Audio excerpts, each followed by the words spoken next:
Shorten English High Speed 150 words per minute. Paper 1 Trial Dictation.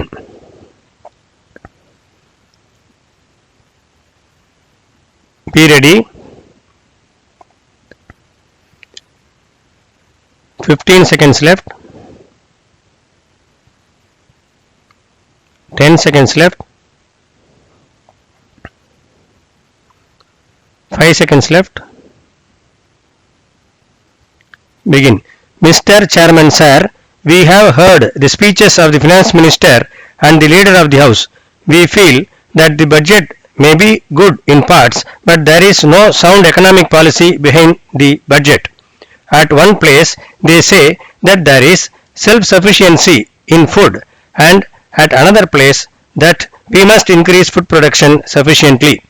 In the same way, at one place it is said that the Government of India and the Finance Commission have not dealt with the demands of the state government satisfactorily, but at another place they say that there is difficulty for the Government of India also, and that therefore we have to accept the position and look to our own resources.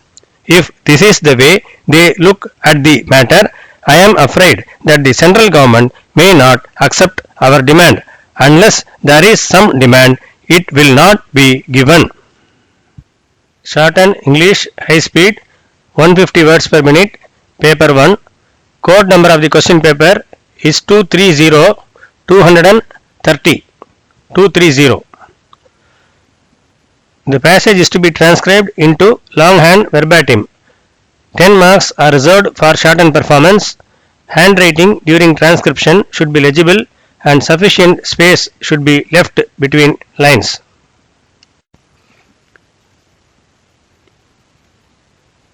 Be ready. 15 seconds left. 10 seconds left.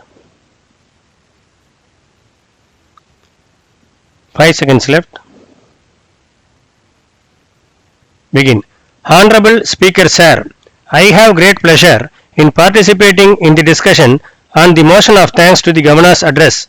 We are aware that the Governor has explained the broad policies of the government in his address. Before proceeding to my speech, I would like to thank the Honorable Speaker for having given me this opportunity. I thank the Leader of the Opposition for including me in the list of members speaking on behalf of my party. At the outset, I would like to point out that this year's address is quite the same as previous year's speech. As a matter of fact, I find that most of the programs have been repeated without much change. It is my humble request that at least this year the government should complete all the schemes so that in the next year's address we see a new set of schemes. The first point I would like to bring to the notice of the House is regarding the economy. We are aware that the rate of inflation is increasing day by day.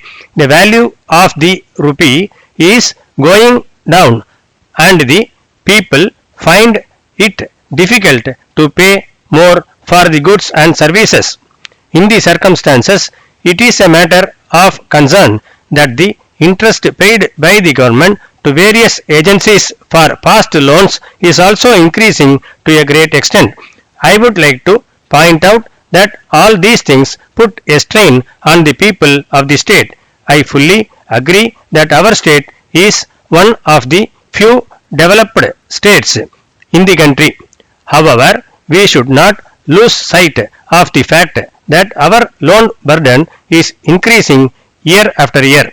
I would therefore request the government to curtail unnecessary expenditure so that we are able to repay the loans in time. On the other hand, I believe that the share of the state government in the central taxes has not been received fully in the last few years.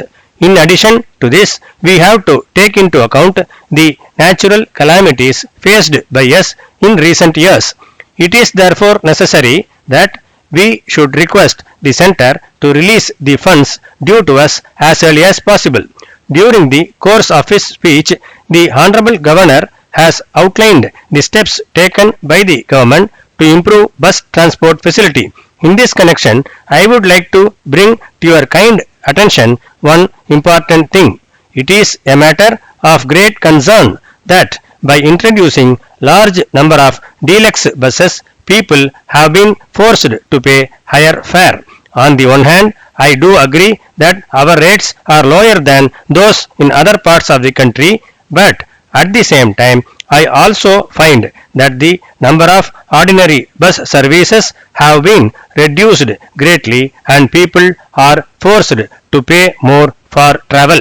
I hope and trust that the government will take into consideration the views expressed by honorable members of the House and increase the number of ordinary services. The next item on my agenda is milk production. It is a source of satisfaction that the state is second in milk production in the country. As far as I am concerned, being a farmer, I am very happy with this state of affairs. At the same time, I would like to point out that the government has recently increased the retail price of milk sold by the government milk societies.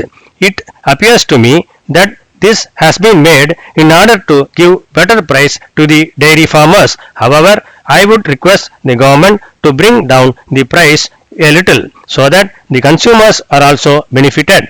Honorable Speaker Sir, I sincerely appreciate the government for the excellent steps taken to meet the power shortage in the last few years. It is a matter of great satisfaction that we are now surplus as far as electricity is concerned.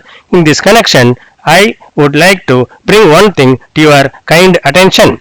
It is said that there is going to be an increase in electricity charges levied by the Regulatory Commission, which is an independent body. I would therefore like to request the government to bear a portion of it in the form of subsidy to the people. With this end in view, I support the steps being taken by the government in this regard. With these few words, I would like to conclude my speech, thanking you for this opportunity.